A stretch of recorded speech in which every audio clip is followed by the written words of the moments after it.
Welcome to Shrimperscast with me, Bernie Friend. And me, Steve Mansfield, on today's show. Consortium revealed. We take a look at the names behind the takeover as Aussie Justin shows his hand. Blues make kangaroo jump out of the drop zone as Cards and Gus give Woking the walkabout. I catch up with Rootsall obsessive Dave the Photo to find out how he pictures the future of our old crumbling ground. And we look forward to a fourth round FA Cup qualifying trip to Cider Country against Yeovil, where our mate Rhys Murphy is waiting for us. Welcome to another episode of Shrimperscast. I am sat here in Shrimpers Towers with Mr. Bernie Friend. Bernie, how you doing? All good, mate? Good stuff. Did you have a good weekend? Great weekend after 3 points at Woking and finally seeing the boys climb out of that relegation zone. Bonza! Bonza. Yeah, another great result. 2 wins on the bounce now. Another goal for Cards, a goal for Gus, and I think they both assisted each other as well. Yeah, I think you might be right there. 11th goal for Cards. Unbelievable rate he's got at the moment. Prolific. Yeah, absolutely. So, really, really good couple of results on the spin for Southend, and like you say, out of that relegation zone, and things are really looking up. I managed to avoid another points deduction in court last week, so fingers crossed, keep this form going and safety, if not a push for the playoffs potentially on the cards. Absolutely, wouldn't that be nice? Would be considering the odds against. I think it would be an incredible. Always believe it would be an incredible achievement, wouldn't it? So last week, on the mini podcast that we put out, Paul and I discussed the takeover in terms of what was available at the time, the information that was out there, and notably at that time there was no information on the members of the consortium other than the leader, if you like, Justin Rees. And typically, as I pressed publish on the podcast... Deadlines, I went on to the Echo website, refreshed the page, and there it was, Chris Phillips with the scoop on the consortium members. Somewhat embarrassingly, but hey, this is how these things happen sometimes. So we do now have a lot of info on the members of the consortium who are kind of joining forces with Justin Rees to hopefully take over the club and buy it from Ron on the 1st of November. Lots of local business people on that list, people that are Southend United fans. Bernie, how do you feel about the list of people that have been revealed to be on that consortium? Well, like you say, it's great to see local people, season ticket holders, fans of the club, local business people that have played the game at a semi-pro level. Yeah, all really, really, really good positive signs. But, we saw what the atmosphere was like at the Oxford City game last week. We thought we were going to a wake. We ended up being at a party. The noise walking through the car park after the game with the fans still, serenading Kevin the lads. I mean, it was unbelievable. I've never heard sounds like it. Ridiculous. But, being the eternal pessimist, I'm not going to get rid of my Martin out hashtags just yet, because the sale has been agreed. It hasn't been completed. And at the moment, we're waiting for the consortium to carry out their due diligence. And we're praying that they're not going to find any Halloween skeletons in the closet to exercise, which could scupper it. Hopefully that's not going to be the case. So at the moment, all I'm saying is it's really positive news. But Justin Rees at the moment is a saviour without concrete substance. And obviously, we're going to hope that will change very soon. The other thing I'd like to see is, talking of concrete, is a concrete push for fan representation on the newly constructed board of the club. I'd love to see the Shrimpers Trust involved. I think that's very important. We need to be a modern thinking club where fans have a say in how it's run. And I'm hoping the new guys, when they get the deal over the line, are open to that. I mean, you've seen the work that the Trust have done, coordinating everyone together. The amazing brochure they put out recently. I think it's called the dereliction of I can't remember duty, but it was all about the Martin model. When you look at the impressive work they've done, these are really professional people. I mean, makes me so proud to be a Southend fan when you think got these guys that are acting as guardians of our club. So hats off to them again, boys. And then the other thing I'd like to see, as well as that, is I think it'd be really good for the club to have an ex-player on board. Someone who's got real experience of the club itself, on and off the pitch, someone who attends home games regularly, someone who the fans have a relationship with, someone who's a club legend. And he probably won't thank me for putting his name forward, but I'd love to see someone like David Crown in that role, because I think that, tied with fan representation on a new board, would be really important going forward and can only be a massive advantage to the new guys in charge. So you mentioned there the Shrimpers Trust and those guys being involved. If you have listened to our interview that we did with Liam Ager of the Trust a couple of weeks back, clearly that's one of their objectives, is to get in front of the new owners and establish an official way for the fans to be involved in the running and the ownership of the club. So however that might end up looking, we don't quite know that yet, but we do know from our sources at the Trust that that's still something that they're very much pursuing. Now, where we're at the moment is the Consortium are doing their due diligence.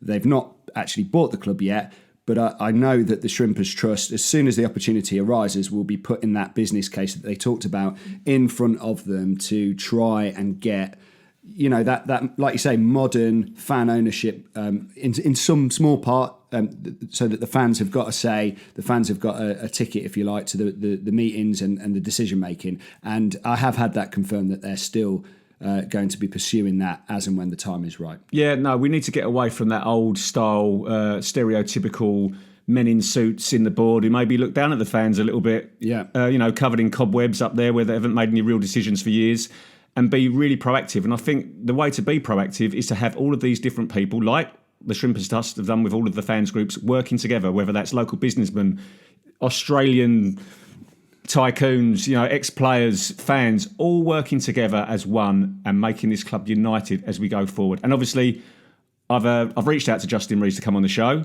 I understand at the moment, while the Consortium and Mr. Rees are all being quiet because they've got to keep their powder dry until this deal is over the line. And so, Justin, I've reached out to you. If you want to come on and have a chat, you'll make me happier than a dingo with two tails, mate. Justin, I'm sure you're listening. I mean, why wouldn't you be? But if you do want to talk directly to the fans, hit us up, come on the show, and tell us about your plans for the club. Now, Bernie, when the list of names on the Consortium was revealed, almost like the end of a Scooby-Doo episode, wasn't it? I would have gotten away with it if it wasn't for these pesky Consortium members. That's not a direct quote from Ron. Were there any? Obviously, there's a lot of local people there, a lot of local business people, Southend fans for life, people that have a real vested interest in the club. And you can tell this could have gone the other way, couldn't it? Sometimes you get these faceless investors and it's all a bit of speculation, and actually they don't really know about the club, where it sits, how it interacts with the city, the importance of it. Actually, you can see there's been a concerted effort to get the right people round the table and the right people involved in this. Are there any particular names on that list that stand out to you as people that are going to be good custodians for the club? I was really, really, really pleased to see Gary Lockett's name on there, because he's got a long-standing affiliation with the club, big fan of the club. He's served from memory as chief executive, non-executive director. I think at one time he even had a squad number. And he was part of the panel, I believe, that brought in Kevin Mayer and the current managerial team, which was obviously a great decision. So really pleased to have someone like Gary there, again, who has experience of the club, is a fan of the club, loves the club. So that was the name that really stuck out for me. Great to have Gary on board.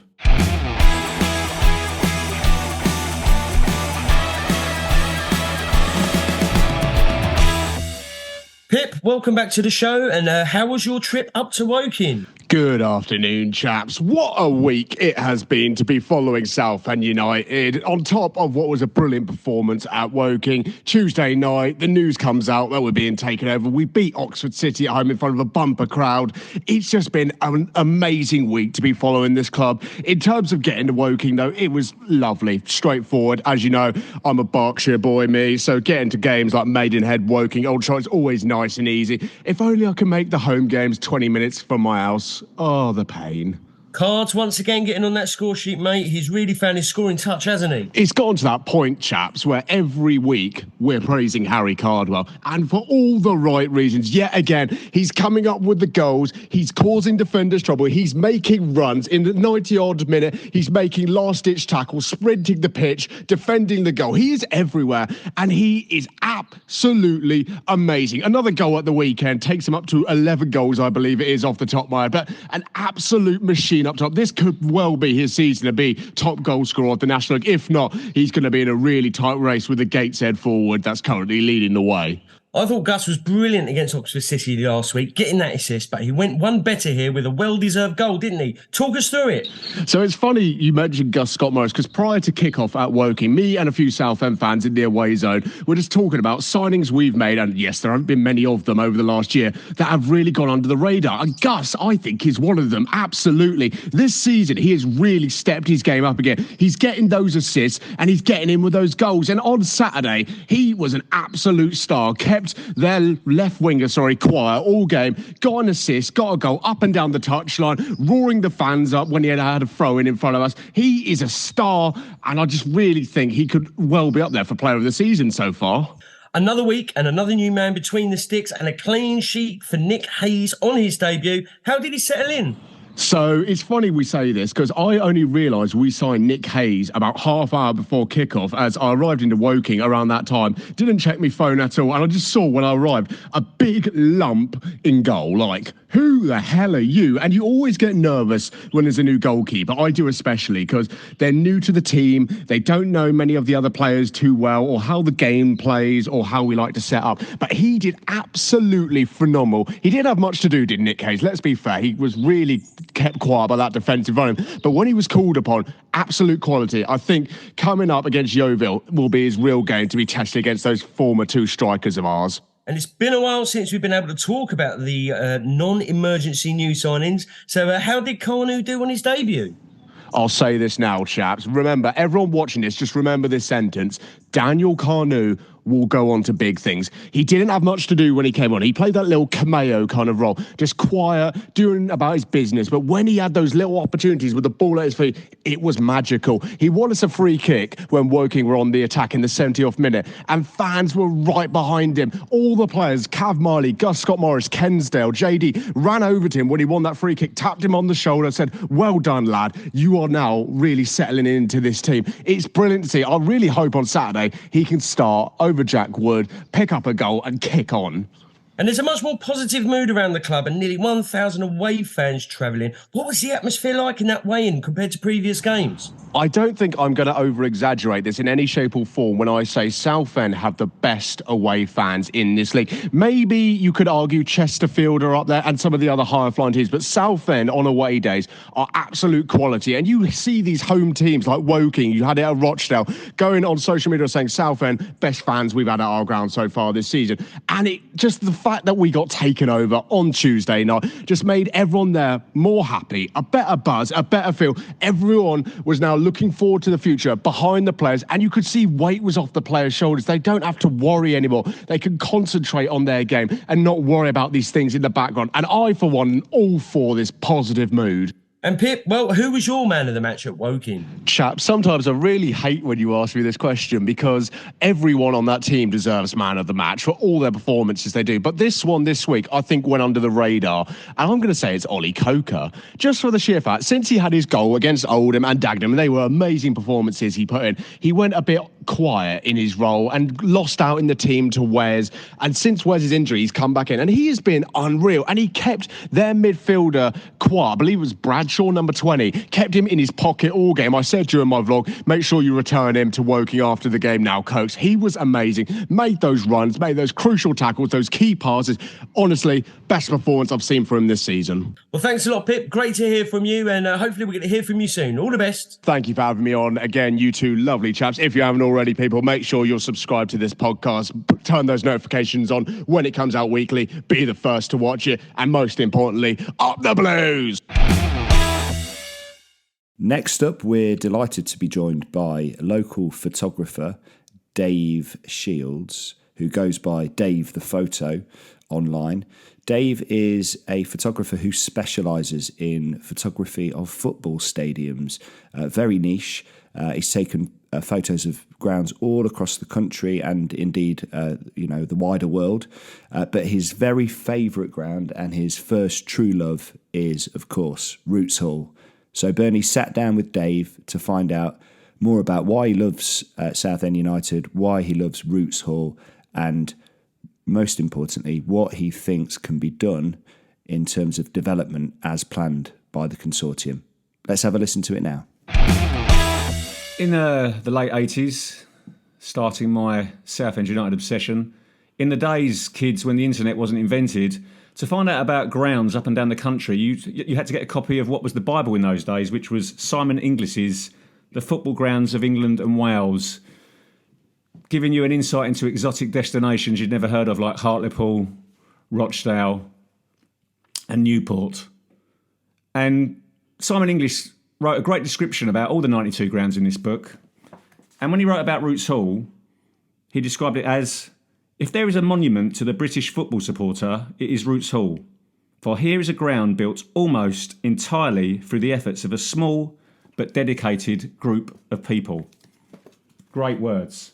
And that brings me into my guest today, Dave Shields, or Dave the Photo as you might know him, who has taken more pictures of Roots Hall from all different angles than anyone you will ever meet in your life. So Dave, how did your obsession with Roots Hall start? Hi Bernie, how you doing? Good, thank you. My obsession, it goes back to my first game, which was 79, which as soon as you mention 1979, people think of the Liverpool game. But to be honest with you, I don't really remember. I don't remember anything about the game. I was only 11 at the time. I remember the floodlights. You got a thing about floodlights? I got a thing about, yeah, and it started when I was 11. I remember the snow falling against the floodlights, and that's all I remember. And then mid-80s, I started going, and it just became my second home. Not to photograph, just to go and watch, our heroes, Cadet, Crown, Roy, etc. And then in the 2000s, I became a photographer, worked on various projects, and I started working on football stadiums, called it 21st Century Cathedrals, photographed Highbury, that's the first stadium I photographed, and obviously I had to photograph my own ground. And from 2005, I think, as you write, I photographed, thousands of photos of Roots Hall over the years. You probably had more different angles of Roots Hall than a Hollywood porn star, mate, haven't you? Do you know what? Every time I go there, which is quite often for games and when it's empty, I still find a new photo. How do you do that? I mean, how is that the way your mind works? I mean, how does that actually even happen? I think it's the way my mind works. I've always looked at different angles. My piece of advice to people with photography, if you go to the Eiffel Tower, don't stand with everyone else, go and stand somewhere different and take a different angle. And I think I've always done that way. But I still get that buzz. I still get that every time I walk into Roots Hall, full, empty, walk past, I still get that buzz. What is it that makes Roots Hall so special to someone like you? Before I came here today, I was thinking of that. And it's a really tough one to answer because Roots Hall is mine.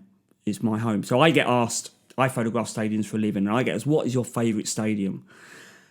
And when I say Roots Hall, you usually have to explain where Roots Hall is to people who don't know anything about Southend. And I can't explain it. I feel different in Roots Hall than I do in any other stadium. Now, you could say, I sit in the East Black seats. You go through the turnstile, you go through a glass tunnel, you pop into a mock Tudor pub for a pint, and then you go out and sit on some seats that once were in Old Trafford. Yeah. Now, not many people can say that when they go and visit a football stadium. That's a hell of a mix-up, isn't it? And do you know what? That's a cocktail. Yeah. It was to be able to do that. It's unique, and I think once when they were all open, I think there was like 6 or 7 mini pubs at Roots Hall. Not a concourse like you go now. Yeah. But mini little pubs with mock Tudor beams and old furniture and a pint of real ale if you want it. A TV that's bigger than the room that we're sitting in now if you go in the Far Post Bar. It's just unique. Absolutely unique.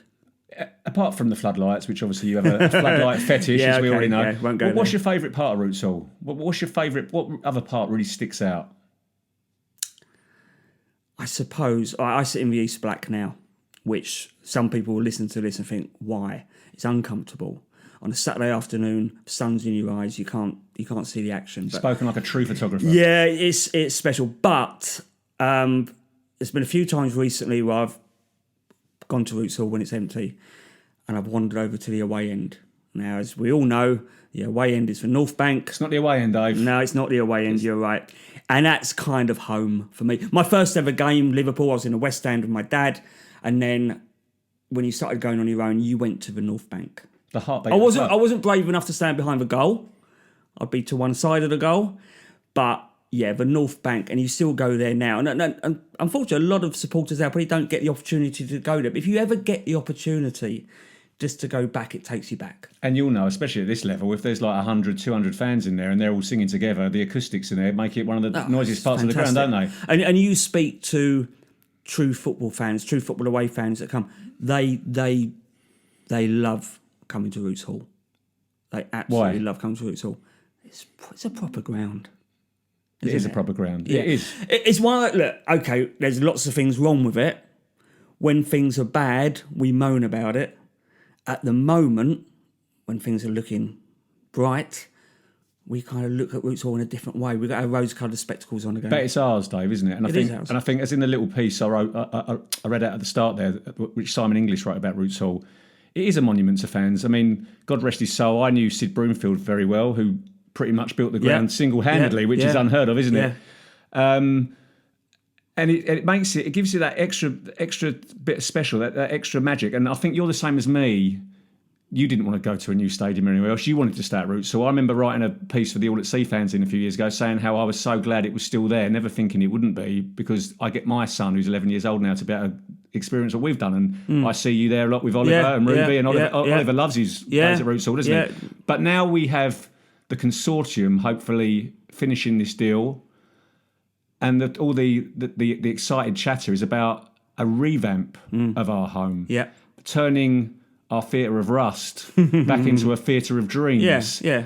How would you envisage a revamp of Roots Hall? How could you see it being changed? It's a big site. There is work there. There is ground to work there, isn't there? God. Going back on your earlier question about faucets, I ended up thinking, we need to move. I was one of these people. I was hoodwinked into it. I didn't think there was an option. I actually thought, if we don't go to faucets, then we have no Southend. That's what was sold to us. But then, despite there never been any real financial incentive. Exactly. No, there wasn't. No, and then we found out that someone would be building our stadium who had nothing to do with Southend. So it was a worrying time. Yeah. So in the last few months, I know we've spoken before, and I think before it was even mentioned to be revamped.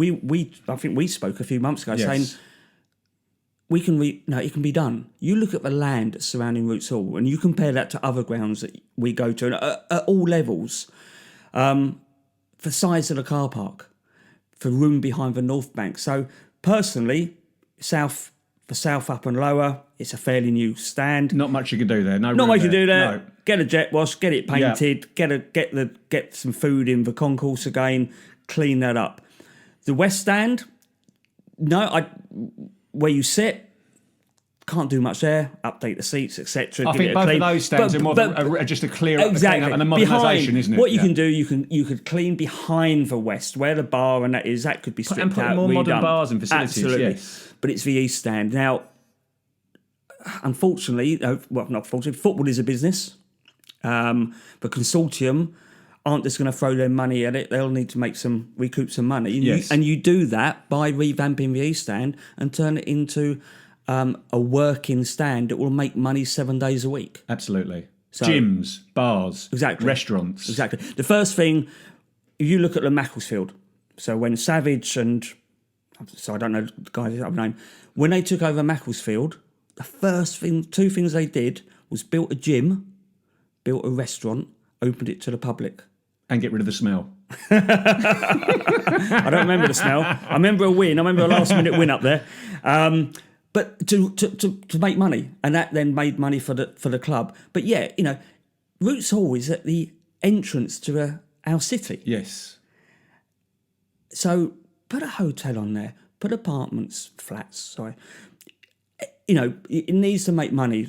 That's the real world. Yeah, but I mean, and we're so lucky that we have the space Yeah, to do it. I mean, back in the day, a football club now does not generate enough income with a match every other Saturday and the odd midweek game. Obviously, things have moved on. The club back in the day used to obviously make a fair bit of money out of the market that used to be there in the week and the weekends, but those days are There's long some great gone. footage on Twitter at the moment. I think All at Sea shared it of footage of the market and the players coming out of the ground and shopping at the market. It was vibrant, wasn't it, at the time? But it's obviously a bygone era. But I think I totally agree with you. The East Stand potentially is the jewel in the crown. Definitely. Because you can come right back. There's so much space. Yep. You could make it an even bigger capacity, as well as all the retail stuff we've said about, which will generate that further income that the club needs, which it was never going to get at Foss's Farm. No. I also believe there's scope to do a similar, not on such a grand scale, with the North Bank, which could go back a little bit. It could come up because you can go up as well as backwards. And I do believe there is enough scope there to revamp Roots Hall into a 18, 20,000 capacity stadium. Totally agree. You look at clubs like Brentford. You look at clubs like Luton. And and Bournemouth, very similar sized clubs to Southend that have been run by people that are interested in football. Yeah. People that have run those clubs in the right way. And that's the frustrating thing as a Southend fan, unlocking that potential. But back to what you also said about the size of the land over there. I think David Crown said to me recently, that is the difference. I know you've taken a lot of pictures at Luton in the past. You're hemmed in there, aren't you? There's no space around it. Not many clubs have the huge car park that Roots Hall's got, which is why it's always been a target for property developers trying to make a buck. Yeah, but that could now be flipped around and turned to our advantage, because you could even get other stuff on the car park, couldn't you? Most definitely. You're right about Luton. Luton is hemmed in. One of the newest stadiums out there, Brentford, it's even more hemmed in by flats, so it can be done. Yeah, there's so much land there. I believe there's probably a slight shortage of hotels in the city. Hotels can be put on stilts. You can still have a car park underneath. But no, there is huge amount of potential. Actually a really exciting time. Yeah, big time. I think the most exciting thing is we just pray that this is the time where someone gets hold of this club that appreciates not just how big a fan base it's got, but the potential of the whole package, the fans, the plot of land, what can be done there. I mean, I loved watching the Wrexham documentary. Loved the dynamic between McElhenney and Reynolds, the whole thing. But I look at that and I think back to Wrexham in the 80s when we were playing there midweek and they were getting 800 fans yeah, exactly. At a game. And all right, we all say the same thing. To me, they're not as big a club as we are, but you look at the success that they've had there and how it's gone on. And I think we are rife here as well for a sports documentary as well, because you're not just talking about taking over a club. You're talking about the rebirth of a whole club, saving the club, rebuilding the ground, trying to get it back to where it should be, which in my blue-tinted spectacles is, a great League One side, a Championship side. Yeah. That's what I believe, and especially the clubs we've just mentioned, the Brentfords and, what they've achieved. I think we could be a really good subject for that. We just really hope now that someone is going to finally unlock that potential and make this club what it could be. Do you know, I think the greatest news last week, obviously last Tuesday was special. It didn't really sink in probably till this weekend, actually, what has happened to our club in the last 7 days. But when you then the Consortium was announced. Now, we didn't know much about Consortium. There's 2 Southend season ticket holders within that Consortium. It's great news, yeah. To me, that is just they're not, they love Southend. The Consortium to me they're one of us. Is so exciting. That is so exciting, and I believe that that Consortium will unlock the potential that Southend has for the community, for the football, for the city, and it's very exciting times ahead. So just leaving Roots Hall for a second, they say, let me make sure I get this right, that a picture tells a story better than 1,000 words. Right, okay. Now, during what's been going on with the protests and, the movement to get Ron out the club and save our club, there's been no one on the ground more than yourself taking pictures, whether it's the protests outside Ron's house, rats on the pitch. Fans, just, people dressed up in, with hats with corks and string hanging off them. You've really recorded this whole saga, if you like. I mean, how's that been for you? I mean, obviously you wanted the club to survive, but it must have given you a hell of a buzz to be able to follow this through the lens of your camera. Yeah, I only photographed stadiums for a long time. And then during lockdown and just after, I then started to capture Southend and the supporters and the event itself. So when we only had 2,000 people in Roots Hall, etc. But when it really started happening for me, and I know you was at this game as well, was when 1,500 supporters went up to Norfolk and watched the Kings Lynn game. At least 1,500. Yeah, well, that was our first game we were allowed back to watch. Yeah. It was our first game In the National League. National League. And when the teams came out that tunnel, I'll be honest, there was a tear in my eye. So I photographed that game, and then suddenly I had this idea, thinking, right, I need to document this journey. Now, there's some ideas what I'm going to do with the photographs, but I needed a bookend, and the bookend was promotion, going bust, or being taken over. So the bookend I've got now, it's probably the best bookend you could get out of them all. So yeah, I've got thousands of photographs from events that have happened, from Get Cake, Wear Cake, Fly Down at Chinnery's, playing the gig to raise money for the trust, various protests, both at Roots Hall, both at Ron's house, games, celebrations, tears. So it's been. I feel like I'm quite lucky. I go to football. I go to football, and I'm nervous before I go to a game. Not because of the football, because I want to make sure I get at least one photograph that I'm happy with from that game. Well, I think you succeed there, Dave, every time. Cheers, I believe. Bernie. Thank you.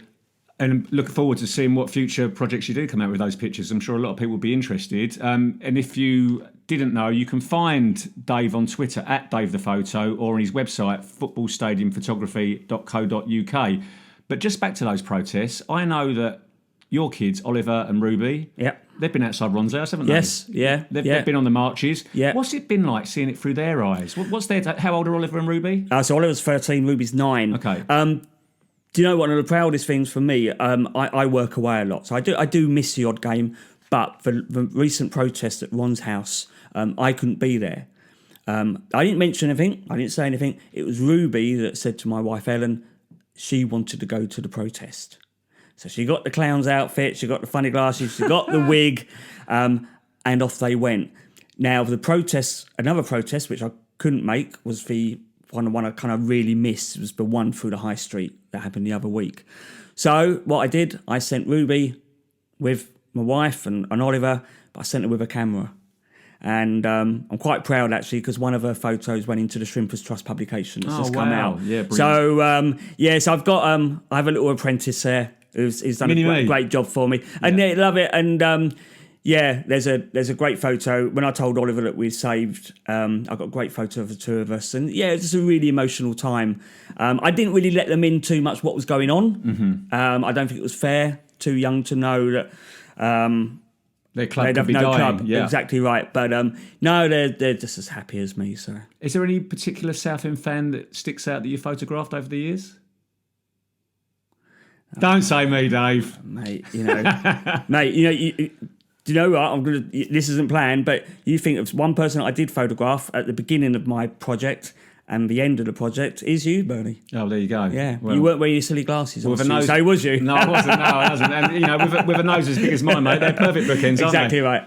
But I just need to ask you, obviously, for people that don't know, you do photograph stadiums all around the country. Yeah. Sometimes they don't always let you in, so you have to bunk on a tour and take pictures that way. Possibly.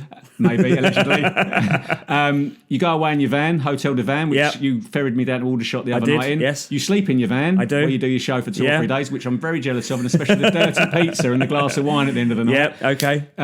We won't talk about bunking into hotels to use their swimming pools No, and the we way won't you do talk about that. that. We won't talk any about that. What's your apart from Roots Hall? So how many have you done? 90 of the 92 at the moment? 90 out of the 92. What's your favourite apart from Roots Hall? See, I thought you were going to ask me my favourite stadium apart from Roots Hall was actually not in the UK. San Siro? Bit of a cliche, yeah, you've got it, San Siro. I've been very lucky. I've been invited to the San Siro. I've been to the San Siro. I've been to an Inter game, been to an AC Milan game. And I used to turn around and say that the San Siro is like a non-league ground on steroids But actually, that's not really fair to non-league clubs. No. So I've been to some non-league grounds and they are absolutely superb. I don't really like to go to San Siro as an away fan. I've heard folks. It is just as a footballing monument. It's just stunning. They're knocking it down, aren't they? No, it's saved. Oh, good. That's good to As hear. a cultural heritage, it's been saved. Favourite grounds, Goodison. I was at Goodison the other month taking photographs. Realised it's not Goodison itself. It's where it's situated. It's where it's part of the community. And to me, that is People's vital. Club. Yeah, it's vital for a stadium to be. Put a stadium out on a ring road, just loses its soul completely. But was you there in the 90s dancing to Vic Reeves and the Wonder Stuff Dizzy in the away end in the cup? No, I didn't. I went to Sheffield Wednesday. I went to a few cup games, but I still haven't seen a game at Goodison.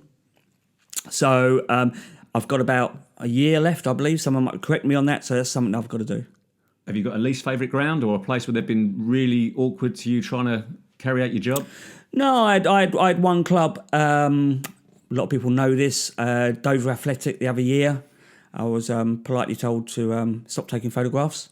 Watching Southend, obviously. Watching Southend. I kind of ignored them. Then someone else came and told me. And then the chief steward came and told me to stop photographing. It's Any reason given? No reason given. It's why I got the classic photograph. Someone threw a flare on when we scored. Steve Arnold picked it up. I grabbed my phone, took a picture. Strange, it's been my most popular photograph, thanks to Steve Arnold, who signed them all for me. In saying that, get a phone call the following Tuesday from Dover Athletic to apologise for what happened. Ah. So, any idea how that come about? I think Steve might have something to do with it. Yes. Bless him. Love Steve. So no, do you know what? For day I lose for when I walk through a tunnel into a stadium, the day I lose that kind of buzz, excitement I get, it's probably the day I've got to find a new subject. No, I don't think you'll need to do that. Final question, Dave. Go on, then. Another easy one for you. Go on. Out of the millions, Yeah. what's your favourite picture? Favourite picture was taken on Boxing Day during lockdown. I will share this again in the next couple of days on my Twitter account. Me and Oliver went to the southeast corner, a little raised part by the flats, which you can look into the ground. So me and Oliver went there to get a glimpse of the local derby against Col U. You can only see half the pitch. Police turned up. Keith, who's a lovely guy, recognised who I was, but politely said, "Dave, you know you're not allowed to be here." I went, "Yeah, I know. We'll go now." So can I just get one picture of Oliver? And they kind of flanked him either side. And it is kind of if you wanted to take a photograph of what football was like during COVID, that's the photo. You're a master of your craft. Thank you, buddy. Dave. Thanks for coming on. No, my Cheers. pleasure. Thank you. I am sat here with Mr. Dave Shields. Hello again, Dave. Hello, how you doing? All good, thank Good. you. For those of you that follow the Shrimperscast on social media, you will have seen that we've had a very exclusive competition whereby fans of Southend United and our podcast could enter to win two exclusive, is that the right word? Not exclusive, but two really nice donated prints from Dave. Yeah, we'll go for really nice. Really nice, Yeah, not quite yeah, exclusive. yeah. Available from alternative sources. As well as a book by Mr. Keith Rowe, which is called A Southend United and South Essex Football Miscellany. Both really lovely prizes for people interested in football in Southend. And I'm delighted to say that I have Dave with me now to pick the winner. Now, I don't want to get into any kind of BBC style competition trouble. So I want to be absolutely transparent about how we've done this competition. So we've had 22 entries across 3 social media channels, Facebook, Twitter and Instagram. I've put all the names of the people. So just to be clear as well, if you entered it on multiple channels, I've given you an entry per channel. And I've then put them into a spreadsheet, allocated a random number, which I've ordered from lowest to highest, and then allocated a letter from A to V. So we've got 22 letters. And now I'm just going to ask Dave to close his eyes and think of his favourite letter between A and V, and then we will have our winner. Say X. Well, I'm impressed because this is more impressive than when I do my giveaway. But anyway, so we will go for probably the letter I'll go for is my buddy who I go to football with most times. So we'll go for O for Oliver. O for Oliver, and that is the winner. Drum roll. I've actually got a drum kit in the room. You should have used that. Drum roll. So the winner is Laura Bay, who entered on Twitter. Well done, Laura. We will send you a message shortly to get your details, and we will get the prizes over to you. Congratulations, Laura. Congratulations, Laura. Well done. Well done. Thank you so much, Dave. My pleasure. Lovely Cheers for having stuff. me. Cheers. Cheers. Thank you. I'm delighted to be joined now by Paul. How you doing, Paul? You don't look too good, mate. Yeah, I feel all right. I mean, it's a bit warm. I think I'm having a bit of a cold kicking in. You know, I've got the shivers and shakes cracking on. Just with good timing, really, isn't it? Because we haven't got a game midweek, so I've got a bit of time to recover already for Saturday. Yeah, we'll give your voice a rest, mate. We'll give your voice a rest. You just got to get through this little bit, and then I'll leave you alone for a bit. We're looking at the FA Cup qualifier this Saturday away at Yeovil. Bit of a trek, Yeovil. Always a bit of a difficult place to get to. How are you feeling about the match, Paul? It's going to be difficult, really, really difficult. I mean, it's a long journey down there for a start, and they are absolutely flying. I think they've lost only 2 games all season. Drew 2, won the rest. I think they played 13 and won 9. They are absolutely on fire, and they're doing really well.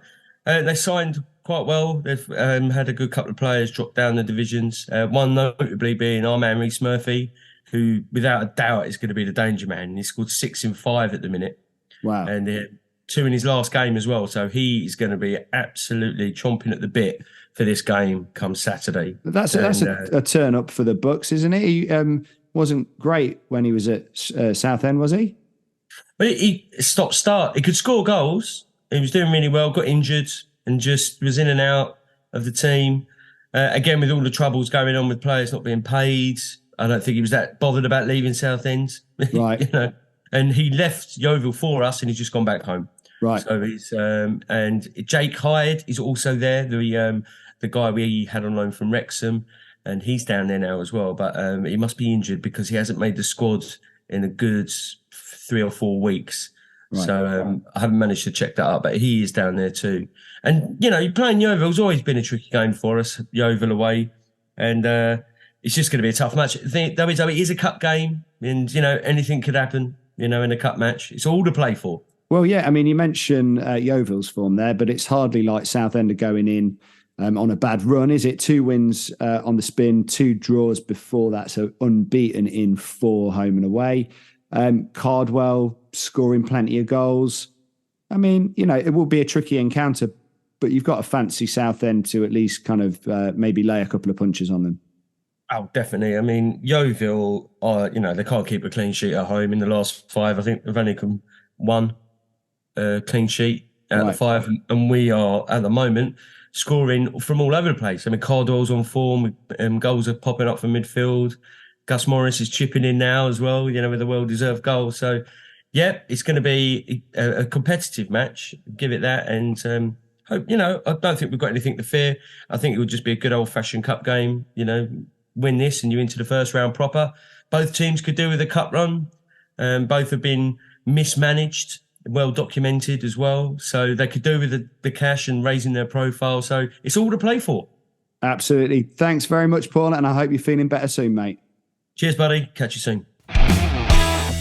Big thanks once again, Bernie. As ever, thank you for joining me today. Oh, it's been great to be here, mate. Absolutely. Brilliant chat there with Dave the Photo. Hugely grateful to him for coming by and sharing his wisdom and love for Roots Hall with us. Yeah, it's been great. And do you know what? It's been lovely that we've had a real mixed bag since we started doing this podcast a few weeks ago. We've had the Gaffer on, we've had a club legend on, we've had the Shrimpers Trust on, and we've had the unnamed vigilantes on as well. So, yeah, it was lovely to get Dave in that mix today and a really interesting chat with him. So, yeah, thanks, Dave. Absolutely. Big thanks as well, as ever, to our man in the stand, Diversity, and to Paul. Don't forget to follow and subscribe wherever you're listening to this podcast. We've got a special coming out later on this week. Full-length interview with David Crown that we did a few weeks back. This will be the full unabridged version, warts and all, and that will be dropping on wherever you get your podcasts. And we'll be back next week with another full episode. For now, up the Blues. Up the Blues.